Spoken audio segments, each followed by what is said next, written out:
चला बरं झालं, निदान या घरातनं बाहेर पडल्यामुळे तू लग्नाचा तरी विचार करायला लागलीस। आता घाई झाली असेल ना तुला, कधी एकदा लग्न होतंय असं झालं असेल। पण बघ, हे सगळे दिवस ना एकदम भुरकन उडून जाते आणि मग सगळं नवीन, नवं आयुष्य, नवं घर, नवी माणसं, जुनं सगळं विसरायला होईल हळूहळू।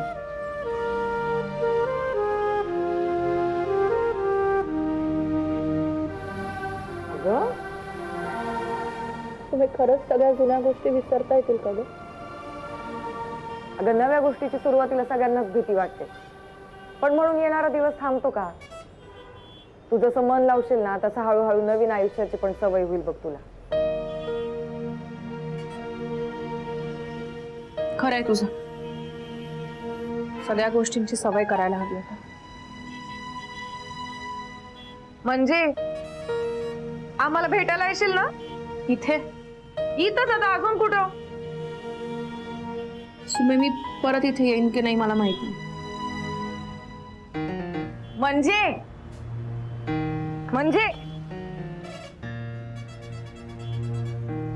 काळजी घे।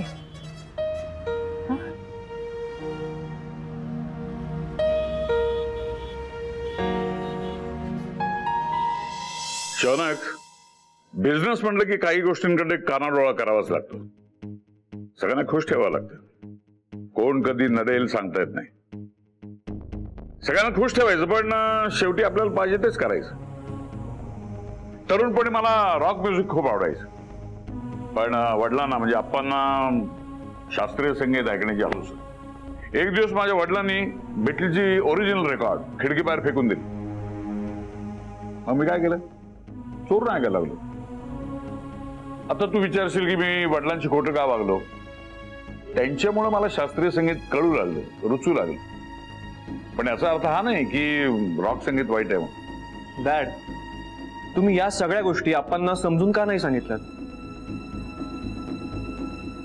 कारण की बोलून गोष्टींचा निचरा होतो। मी माझ्या वडिलांची मतं एका दिवसात बदलू शकत नव्हतो आणि मला त्यांना दुखवायचं नव्हतं। सुवर्ण मध्ये गाठायचा होता। कळते तुला मी काय म्हणतोय ते? नाही, मला तुमच्या बोलण्याचा संदर्भ कळत नाहीये, पण तुम्हाला काय बोलायचंय हे कळतंय। चल तुला स्पष्ट सांग, तुझ्या आईशी जेव्हा माझं लग्न झालं त्यावेळेला माझ्या आयुष्यात एक मुलगी होती, अश्विनी। मन मोकळी, बिंदास, श्रीमंत बापाची एकुलती एक मुलगी, इंडस्ट्रियलिस्ट होता तिचा बाप। ज्या दिवशी मी पहिली सिगरेट शेअर केली ना त्याच दिवशी तिच्यावर फिदा झालो होतो मी। पण त्याच क्षणी मी हेही ठरवलं होतं की ही माझी बायको होऊ शकत नाही, कारण तिचा बिंदासपणा आमच्या घराला शोभला नसता, रुचलाही नसता। मी दोष कोणाला देत नाहीये, पण मला माझ्याचमुळे देशमुख घराण्याची नाचक्की व्हायला नको होती आणि मी तुझ्या आईची निवड केली, जशी तू देवायनेची निवड केलीस। पण तुझ्या आईवर माझं प्रेम नाही असं नाही, पण कोणाची जागा कुठे आहे हे मात्र ओळखता यायला। अरे लग्न शेवटी बिझनेस आहे, तुला कळतंय ना मी काय म्हणतोय ते? डॅड, तुम्ही मला जवळचं म्हणून सगळं शेअर केलं माझ्याशी, त्याबद्दल थँक्स। पण माझ्यासाठी प्रेम आणि लग्न ह्या वेगळ्या गोष्टी नाहीयेत। हे ऐकून मला अजिबात धक्का बसलेला नाही। अरे तू तरुण आहेस, कुठली गोष्ट अशक्य किंवा असाध्य नाही तुला। ही धमक असते तरुण रक्तामध्ये, पण मी जे सांगतोय तो माझा अनुभव आहे म्हणून सांगतोय तुला। पण तुम्ही हे सगळं मला का सांगताय? कारण मी तुझा बाप आहे आणि काही गोष्टी तुला कळण्याची वेळ आता आलेली आहे। शौनक, माझं अतिशय बारीक लक्ष असतं सगळीकडेच, पण एखादा निर्णय मनाविरुद्ध घेताना किती त्रास होतो माणसाला याची मला पूर्ण जाणीव आहे। हे बघ शौनक, तू या देशमुख खानदानात जन्माला आलायस याची जाण तुला असायला हवी, आणि ती जाण जर नसेल तर ती करून कशी द्यायची हे मला सांगायला माहिती। मला देशमुख घराण्याचा प्रचंड अभिमान आहे आणि कोणामुळे देशमुखांच्या परंपरेचा अपमान झाला मला खपणार नाही। देशमुखांचं नाव हे आदराने घेतलं जातं, तसं ते घेतलं जावं अशी माझी अपेक्षा आहे आणि तो मान टिकवण्यासाठी मी कुठल्याही टोकाची भूमिका घेऊ शकतो.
I love you.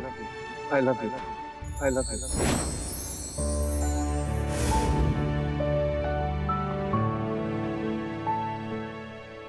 मंजू, माझ्याशी लग्न करशील? आज आमची नड आहे आणि थोडाफार नाईलाज झाला म्हणून तुला या बंगल्यात परत प्रवेश मिळतो.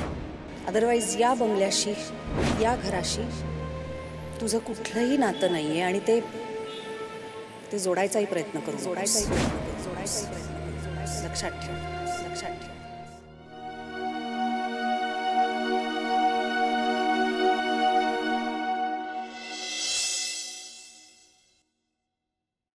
तुझ्या देशमुख खानदानात जन्माला आलायस याची जाण तुला असायला हवी.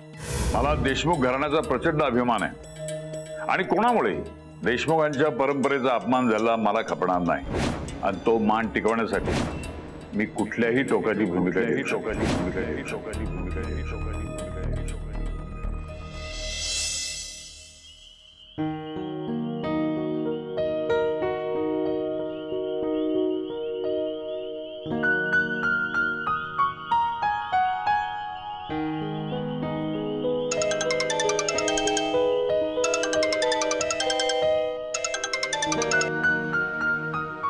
मंजू, अगं तुझा फोन आला हे बघून मला इतका आनंद झाला ना, माझ्या डोक्यात चाललेल्या विचारांचं चक्र थांबतच नव्हतं. मला खरंच कळत नव्हतं काय करावं. इतकं टेन्शन आलं होतं ना मला, पण आता तुझ्याशी बोलून माझं सगळं टेन्शन गेलं. काय टेलिपॅथी आहे ना आपली. मला तुझी गरज होती आणि मला तुझा फोन आला. म्हणजे तुला हेही कळलं असेल की मला तुला आत्ताच्या आत्ता भेटायचंय. चहाच्या टपरीवर. तेच म्हणणार होतो मी. मंजू, काय ट्युनिंग आहे ग आपलं. आणि जर तू मला भेटलीच नसतीस तर काय केलं असतं मी. मला पोहोचायला अर्धा एक तास लागेल. एक मिनिट. म्हणजे अगं इथं बाहेर काय करतेस? डास चावतील ना. आई मला जरा बाहेर जावं लागेल. आत्ता? हा, एक महत्वाचं काम आहे, येतेच मी. ठीक आहे, लवकर ये.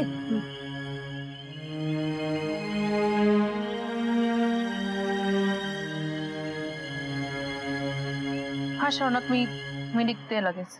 मी पण लगेच निघतो. तुझा 12वीचा अभ्यास सुरू करायचा आहे ना तुला. आज आपण त्याचं प्लॅनिंग करूयात. आणि तसंही आपल्याकडे फार दिवस राहिले नाहीये. कळतंय ना तुला मी काय म्हणतो ते. मला सगळं कळतंय श्रवणा. ठीक आहे, मी ठेवतो फोन.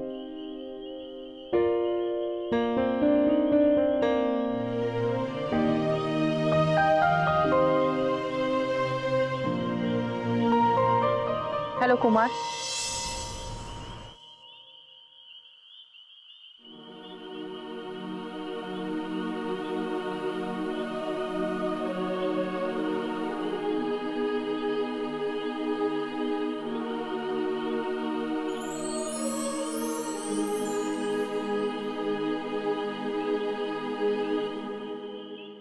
छान दिसतीयस. चहा नको. बस बस काय अभ्यासाला टेन्शन आलंय? हे बघ, टेन्शन घेऊ नकोस अभ्यासाचं. आपल्याकडे 2 महिने आहेत अजून. आणि हे बघ, हे तुझ्या अभ्यासाचा टाइम टेबल.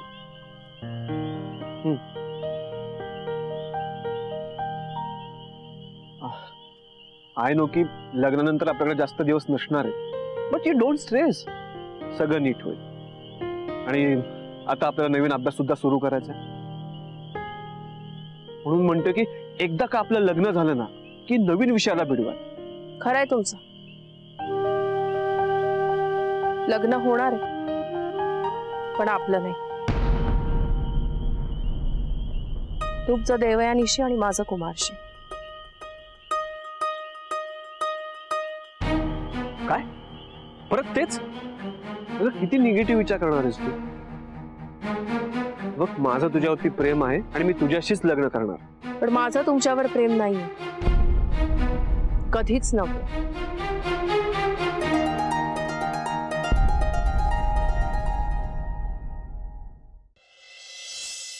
ते सगळं फक्त एक नाटक होतं. मला तुमच्याशी लग्न करायचं नाही. लग्न करायचं नाही. का माहितीये? कारण मालती मॅडम म्हणाल्या होत्या ते खरंय. हे सगळं मी फक्त देशमुखांचा बदला घेण्यासाठी. मला दाखवून द्यायचं होतं की एक नोकर असून मी काय करू शकते. म्हणून मी फक्त तुमचा वापर.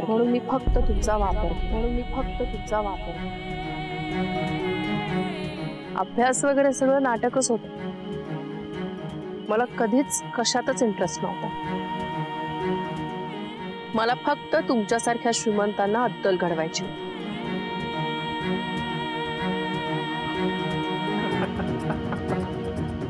मंजू, एखाद्या हॉरर फिल्म मधली चिटकीन लोकांना खायचे जसं बोलते ना, तसं वाटतं मला. तुमचा विश्वास बसत नाहीये का माझ्यावर? अजिबात नाही. तुला माहिती आहे ना का, म्हणजे तू ओळखत नाहीस का मला? विसरलीस आपल्यातलं बिन नावाचं समथिंग? असं काही नव्हतं.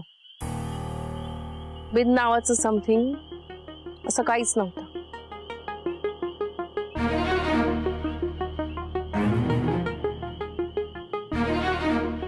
ते सगळं फक्त एक नाटक.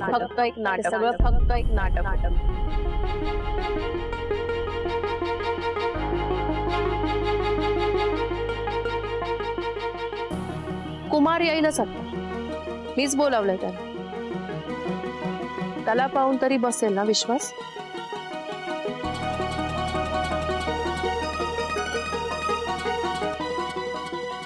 मंजू, काय झालं? तू चिडलीस का माझ्यावर? मंजू,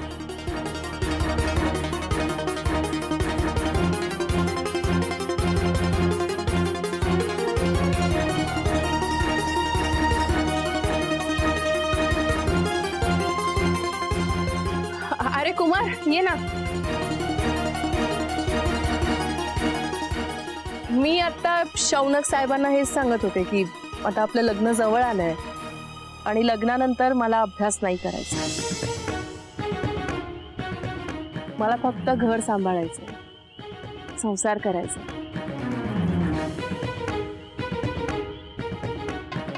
त्यामुळे इथून पुढे तुम्ही मला शिकवण्याची काहीच गरज नाही. पण मंजू, कुमार, चल निघूया. येतो आम्ही.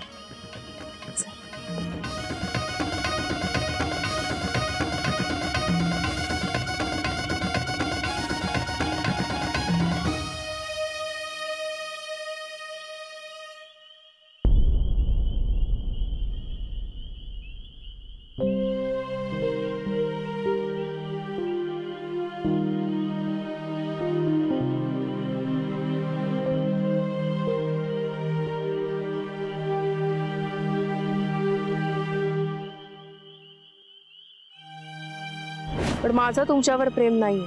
मला तुमच्याशी लग्न करायचं नाही. सॉरी शौनक, खरंच सॉरी.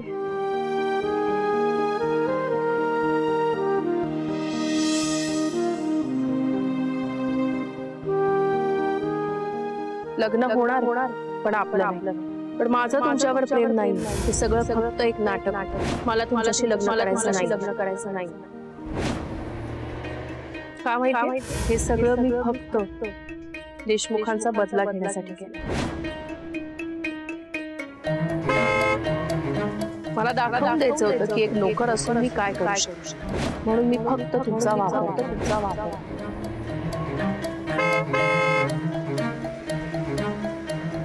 त्यामुळे इथून पुढे तुम्ही मला शिकवण्याची काहीच गरज नाही. लग्न होणार माझं तुमच्यावर लग्न होणार. मला तुमच्याशी देशमुखांचा बदला घेण्यासाठी.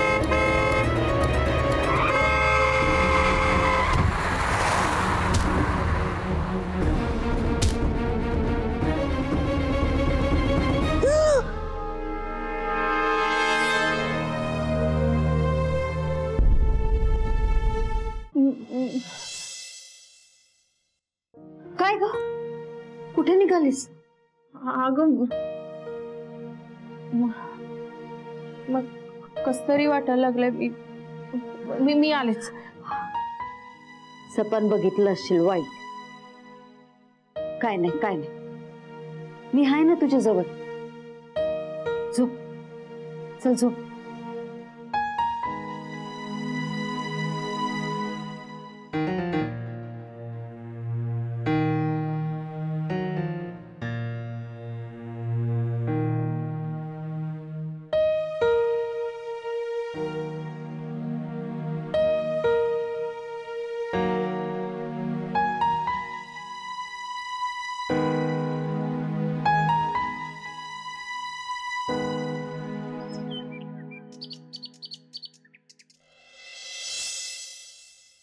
तू रडू नकोस ना.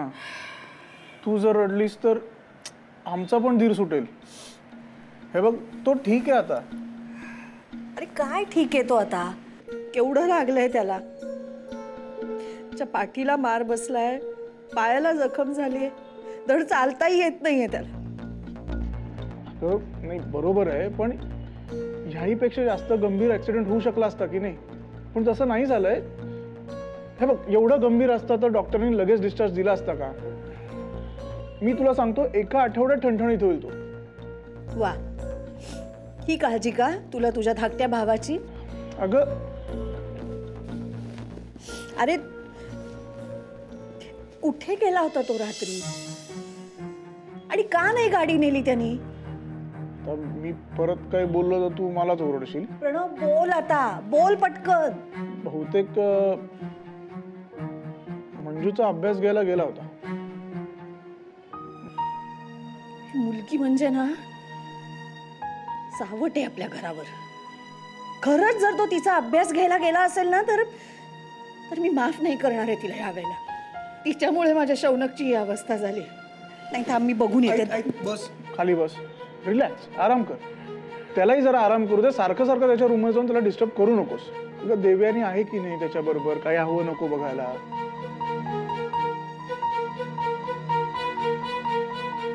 शौनक, हे काय रे, काय करून घेतलंस? मला बघवतच नाही तुझ्याकडे असं. पण बेबी, तुला काही हवंय का?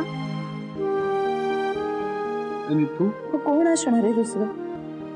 मी आता तुला एक मिनिट सुद्धा माझ्या डोळ्यासमोरून दूर होऊ देणार नाहीये. माझा फोन देतेस का? नो, डॉक्टरांनी सांगितलंय तू अजिबात स्ट्रेस घ्यायचा नाहीस. So no phone calls, no work. मला एक फोन करायचा आहे, पण कोणाशी बोलायचंय आता? देवचाके सर ना? हे बघ, मी कळवीन त्यांना. आणि तसंही तू अशा अवस्थेत फोन करावास असं कोण एक्सपेक्ट करणार आहे शौनक? मला एक फोन. शौनक प्लीज. हे बघ, तुझी जवळची माणसं इथेच आहेत तुझ्या सोबत, तुझी काळजी करत. देवचाके सणांना मी स्वतः सांगेन. तू नको टेन्शन घेऊ. मला जरा पाणी देतेस का?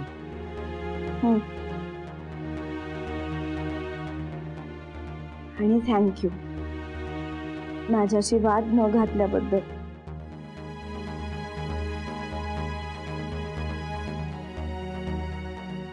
वाव, पेशंटच्या रूम मध्ये पाणी भरून ठेवावं इतकी साधी गोष्ट कळत नाही या घरातल्या नोकरांना. पंकज, पंकज, सुमन. कामाच्या वेळी एक जण हजर नसतो.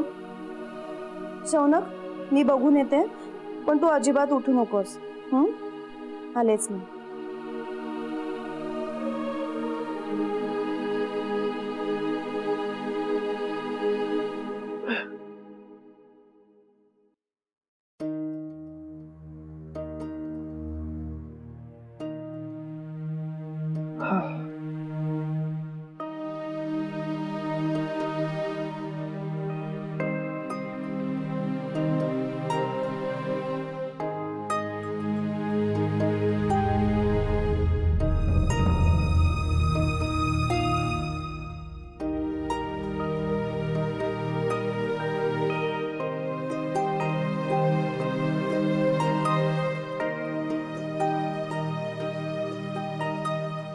बेबी, काय करतोयस हे? बस बरं तू.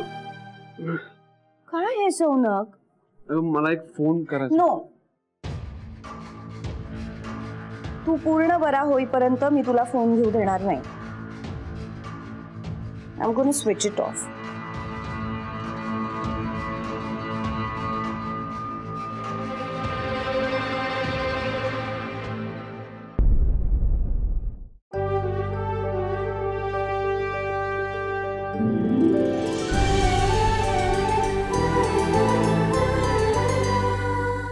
अधिक माहितीसाठी सोनी लिव्ह ॲप डाउनलोड करा. Sony Liv, we live to entertain.